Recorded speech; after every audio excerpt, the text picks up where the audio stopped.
Tambala na! At eto na sila, ang nag-iisang masugid na tagahanga ni Nicole Yala, Chris Chuper! Kasama ang nag-iisang diehard fan ni Chris Chuper, Nicole Yala! Mula sa Mahiwagang Burnay,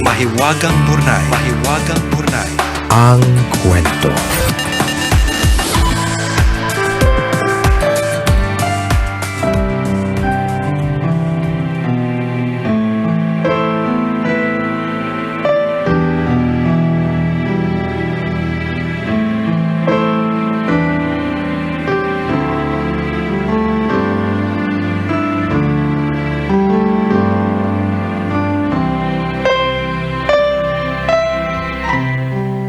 Dear Nicole and Chris,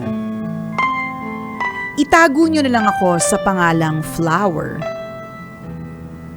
Bahala na kayo kung gusto niya pang pag-isipan kung anong klaseng flower.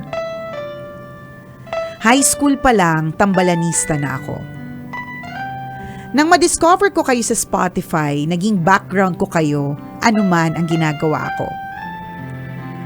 Dahil napakinggan ko na ang lahat ng episodes, pinapanood ko naman kayo sa YouTube.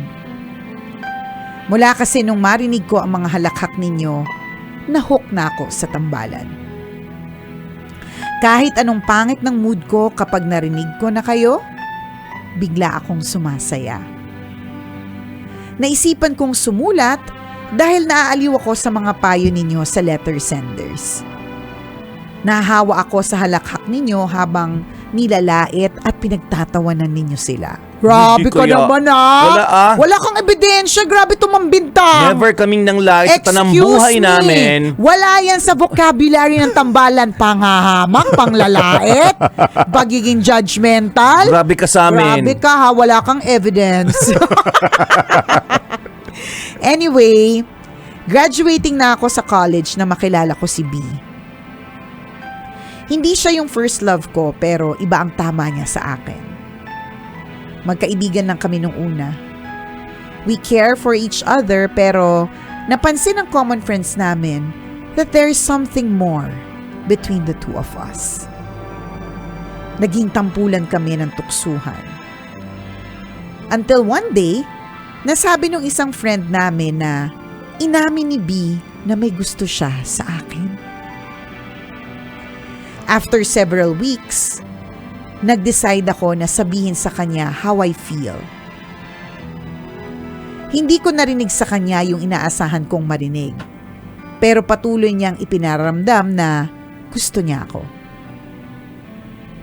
Sabi nila, actions speak louder than words. Pero para sa akin, dahil he never verbalized na gusto niya ako, hindi pa din sapat. After a while, naramdaman ko na B is slowly drifting away. Hindi pa daw siya ready na mag-commit. Hindi ko naman masisi kasi I feel the same way. Kagagaling ko lang sa isang relasyon that broke my heart kaya gusto ko munang paghandaan ang susunod. B and I went our separate ways. Ilang buwan na mula nung huli kaming magkita at bihira na kaming mag-usap. Palagi kong pinapaalala sa sarili ko na I have to move on. Pero tuwing susubukan ko, bigla siya mag-chat or makikita ko yung posts niya sa social media or may bigla akong maaalala tungkol sa kanya. Palagi ko rin siyang napapanaginipan. Walang araw na hindi siya umalis sa isip ko kaya kapag nakausap ko siya, sisingilin ko siya ng rent sa pagtambay araw-araw. Kahit hindi na kami magkasama, I can still feel his energy. Ini-imagine ko na andyan lang siya sa paligid. Obsessed na ba ako tambalan? Ayoko ng ganitong pakiramdam. Paano ako makakawala sa mga alaala ng lumipas? Salamat sa pagbasa ng aking sulat, Nicole and Chris. Ready na akong mabash. Ang inyong tambalanista, Flower.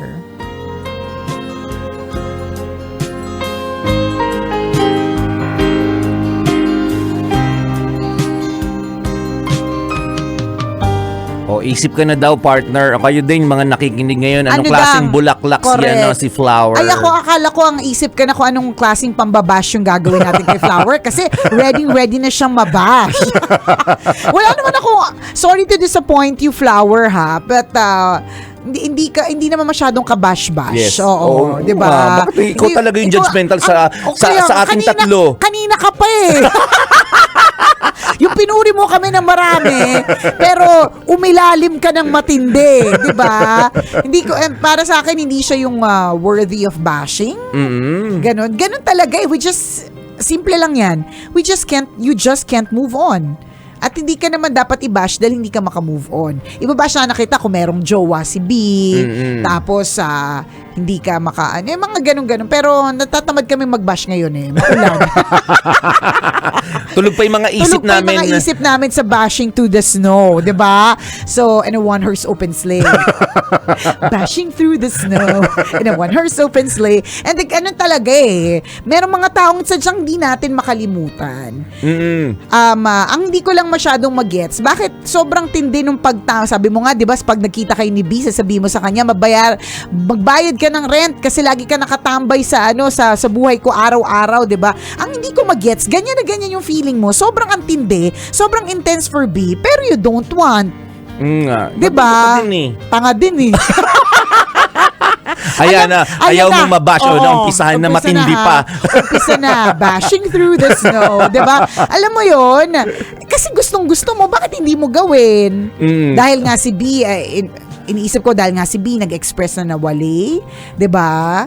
Baka naman pwede pang isa pang beses itanong, di ba? Malay mo, nagkamali lang siya ng sagot nun. Correct, baka that time. Iba yung pandinig niya. Oo. Lasing. Yan, may pwede. hangover. O kaya. Sabog, ang daming iniisip, Yan, di ba? yan, mga Minsan ganon. ganun eh, parang halimbawa, akala natin nag-reply na tayo, yung pala hindi pa natin na-reply, or na-type natin, hindi natin na-send. May mga ganun Nangyayari eh. yun. Nangyayari talaga. Baka may ganun lang si B.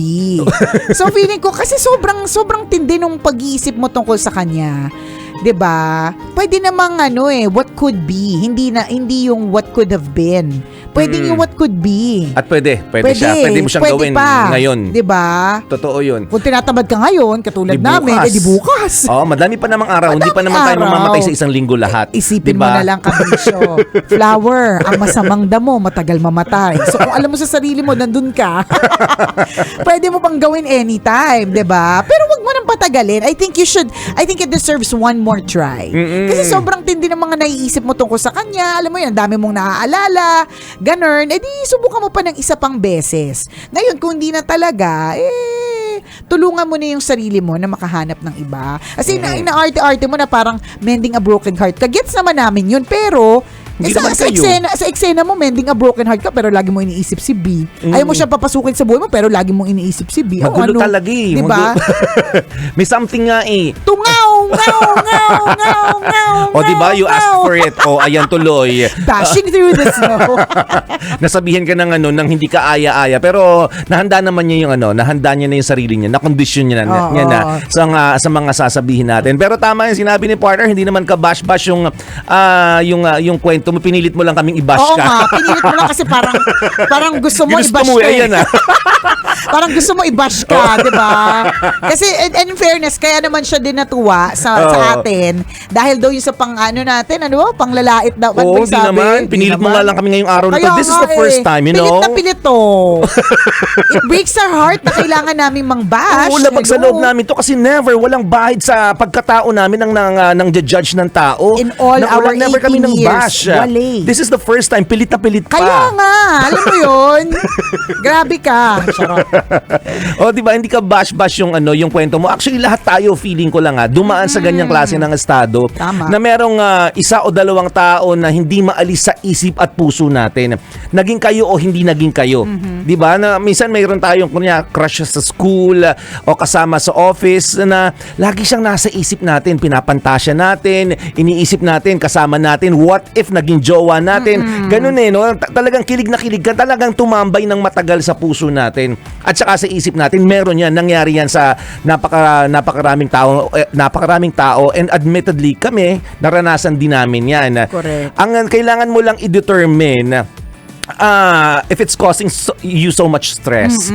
Parang kung nagbibigay na ito sa iyo ng matinding parang kalungkutan kasi parang hanggang kailan ako ganito? Correct. 'Di ba? Hanggang kailan ko siya papantasyahin? Hanggang kailan ko papangarapin na ano kaya kung maging kami ganon? At nasasayang na yung ibang oras mo na sana Tama. may pinaglalaanan na yung emosyon mo. Sa madaling salita, kung pumapangit ka na kaya isip. Yan.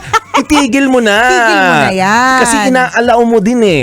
'Di ba na magstay siya sa puso mo Sa at saka true. sa isip mo. Kasi kung talagang gusto mo na you know, walang communication na with him, talagang gusto mo na talaga siyang i-let go sa buhay mo, dapat hindi na kayo FB friends. Yes. Naka-block na siya para walang mga notif, 'di ba? Kaso lagi ka na notify, nakikita mo yung mga social media posts. Oo. 'Di ba? Inaalaw mo kasi. Inaalaw mo yan, parang katulad lang yan, partner, kapag ka meron nag-comment sa atin sa comment section whenever we post. 'Di ba? Tapos may makikita ka doon ng mga yumaman ako nang dahil sa ganito ganyan. Yung alam mong spam, 'di ba? Ang dali lang kaysa mainis ka, mabad trip ka, i-block mo na lang yung profile na yun. Ganun lang yun. Tapos hindi ka na ba? May warning pa yun, sasabihin pa sa'yo, do you really want to block? You cannot know about the Yan. Kasi laging English yung Facebook. You cannot know the You Oo. cannot find out anything about this person. Are you sure you want to block? May ganun. Oo. Hindi mo ginagawa eh. Inaalaw mo ding mabasa Oo, mo. eh. Gusto Diba mo- binabasa mo rin sa Gusto madaling mo rin- salita? Gusto mo rin friends pa rin kayo eh. Kung meron ka Yan. talagang intention to totally forget and to help yourself move forward, gagawin mo. Hindi mo ginagawa eh. Yes. Arte-arte na, the one that got away thought ga, ganun. Daming arte Ito na rin mga naiinis sa'yo si Nicole. Nayayabot ako sa mga ganyan ka-arte. Lunes sa lunes nakakayamot ka daw. Thought ga, ganun. Diba? The Diba? one that got away. Oo, na pwede namang hindi na mangyari yun. Pwede namang wala itong lahat. Kaya nga. Kasi inalaw mo din to happen. So yung sinasabi natin, i-determine mo na. Pero although malinaw na sa atin. Na gusto pa rin, Oo, diba? Yun nga eh. Ni-stress mo yung sarili mo sa kanya. Na pwede namang hindi na. Oo, Pero, kaya gustong-gusto pa rin. So, yun nga yung sinasabi ko, partner, kanina. Ano yun mo na, gawan mo muna ng way. Kung sa Oo. tingin mo, walay na, edi walay na. Ganun. Oo, gano'n. But if it's the other way around, kunyari, kung kakaisip sa kanya nagbo-bloom ka. Yan. 'Di ba? Kakaisip sa kanya nagkakapera ka. Correct, di ba? Yung ganun, gumaganda ka, gumaganda yung araw mo. Mas nagiging In bonggang good flower mood ka. Yan. Oo. Namumukadkad ka bilang Correct, bulaklak ka. tama. Then, Go carry ahead. on. Isipin mo lang siya ng isipin. Yan, Diba? Total yan. naman, nakaka-blooming. Yan. Isipin yung taong hindi para sa'yo, di ba? Yan. Go! Kung ganun yung effect sa'yo, then tutuloy Diba? lang. Bakit ka blooming ngayon? Wala lang kasi yung taong mahal ko, hindi ako mahal. Diba? Parang tungaw, di ba? O so kung sa tingin mo ganyan, Mali mo nga, di ba? na Oo. feeling ko wali. Pero sa bagay, ang weird. kanya-kanya tayo ng mindset Oo, eh. di ba? Parang minsan hindi mo mag-gets bakit yung isang tao stay siya ng stay sa isang relationship. Oo. Kahit alam niya namang sinasaktan siya, di ba? Yes, may ganun. Masaya siya ng ganun eh. Correct, may ganun Masokista eh. eh.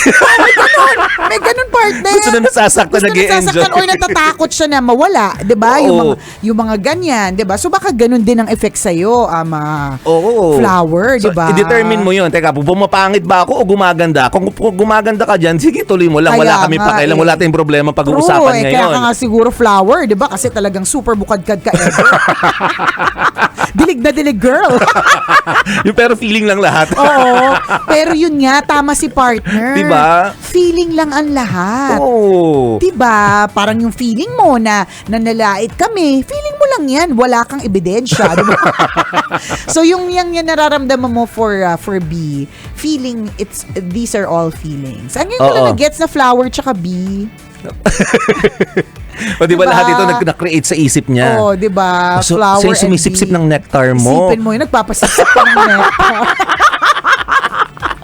Nakakainis yung ini-imagine mo lang yung pagsipsip sa'yo. Hindi kaya hindi natuloy. Kasi yung bee gigil yan sa mga flowers Okay. eh. Diba? Kaya hindi natuloy yung pagdapo sa bulaklak kasi mapakla. Baka ganun. Hindi natin alam. Hindi kasi hindi. Pero partner, di pa naman natin sinasabing hindi meant to be yung pagsipsip sa kanya. Baka during the first time, baka hindi. Meron naman dami namang sa bagay, second chances, di ba? pwede din. Dun sa Malay mo. second time, baka yun na pala yung mas ready Tumamis. kayo. Ay, ano ba? Diba? Naging mas Oo. matamis. Baka nga Oo. totoo ka, partner. Baka nga, ano yung sabi mapakla. Mapakla. O baka mapakla ka at first, diba? Sa paningin ni B.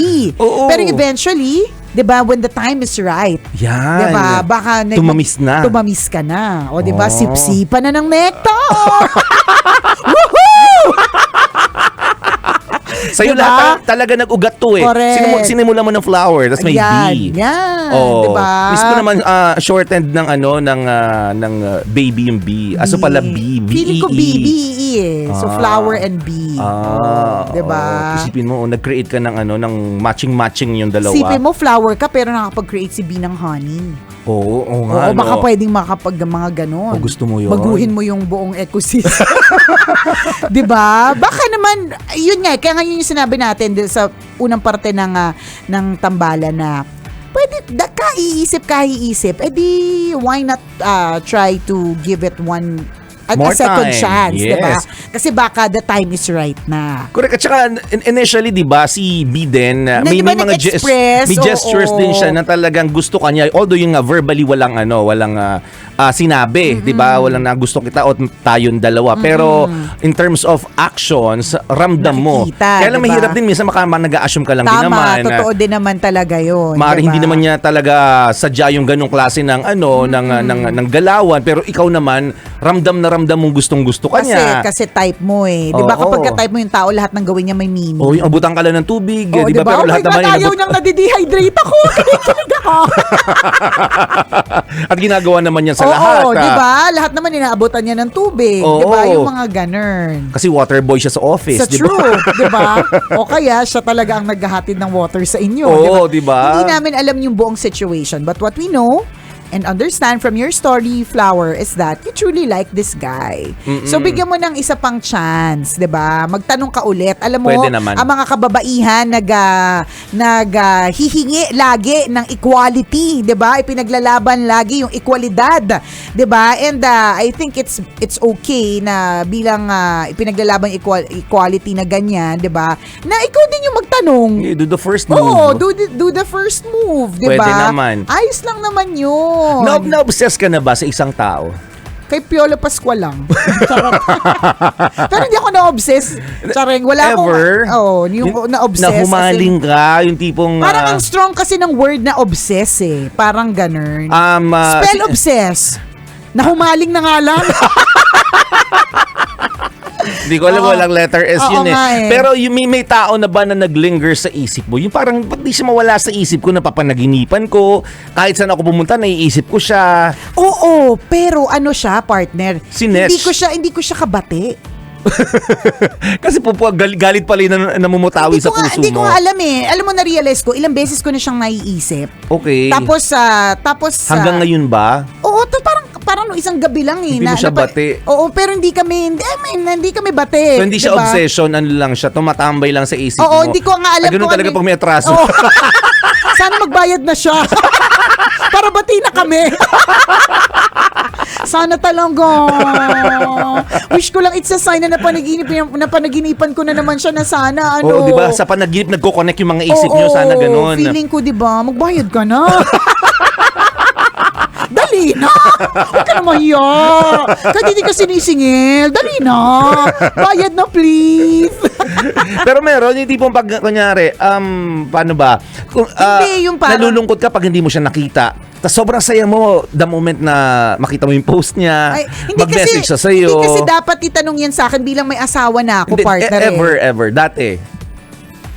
Siguro, oo. Pero parang hindi ko na sila matandaan. Ulam ko nga kanina, kalimut ko na eh. Yung pa ba sagot sa tanong mo? Parang mahirap sagutin yung tanong mo. Pero oo naman. Diba? Parang nagbigay sa'yo ng sobrang inspirasyon, kinikilig ka. Oo, tsaka yung siguro yung tamang question din, partner, is yung nahumaling ka sa isang tao na hindi kayo. Oh, pwede din. Parang katulad nung kay Flower. Yung parang nahumaling ka sa isang tao na nag-i-imagine ka, nag-iisip ka, what if kayo, ganun. Yung mga ganun. Oo. Sino? Hindi ko na matandaan. Sabi ko nga sa'yo, ulam ko kanina. Limot ko na. Yan pa bang taong yan? Di ba kasi pero meron talaga Nangyayari Lahat tayo, talaga yun. Lahat Correct. tayo. Ikaw for sure meron. Oo, ang dami araw-araw nga eh. Diba? Iba-iba. Hindi kasi ganun eh. Totoo naman. Nangyayari. Kumbaga, pero meron dati meron. oo. Kaya di ba Ganun. sinasabi natin, kay hindi ka bash-bashy flower. Kasi normal yung nararamdaman mo. Yes. Doon na lang tayo sa moving on na hanggang kailan ka dyan. Pero Tama. katulad nga na sabi ni partner, kung ikinaganda mo yung hindi kayo, edi tuloy mo lang yan. Oo. Na wala kang gagawin. Pero kung naman problema ka, which is obvious, move forward ka agad. Gawa ka ng way. Tama, di ba? Sayang, ibuhos mo na yung kilig na ganyan sa ibang tao. Pwede rin. Oo, na pwedeng suklian. Ang pagmamahal mo. Yes. Lagi nating sinasabi ang swerte na po ngayon. Hindi lang tayo limitado sa mga Pilipino. Tama. Diba? With social media and all those different dating apps, diba? Yes. Sky's the limit na. Anong religion? Tama. Anong lahi? Blue eyes, green eyes. Diba? Blonde. Tama. Brown, brunette. Diba? Posible na Kahit yan. yung isang kilay, yung isa hindi. Depende sa trip mo. Correct. Ang daming possibility. Sayang naman yung love that you can give. Yes. Salamat sa iyo, Flower, for sharing your story with us. At sana naman, kahit paano, meron ka napulot mula sa amin ang mga pagsasabi. Hindi ka namin binasya. Hindi ka, walang basya. Wala kami sinabing di maganda. Ay, totoo naman. Salamat sa iyo, Flower. At kung ikaw, Kabisyo, meron ka rin namumukadkad na kwento na gusto mong i-share sa amin, pwede mo kaming i-email. Send your stories at Mahiwagang burnaystory@gmail.com. Mali mo kwento mo na ang ating pag-uusapan sa mga susunod na araw, kaya send mo na yan, Kabisyo. Muli ako po si Nicole Yala. At ako naman si Cambio King Chris Chuper. Na nagpapaalala, walang matatag na relasyon sa malanding may determinasyon. Yun!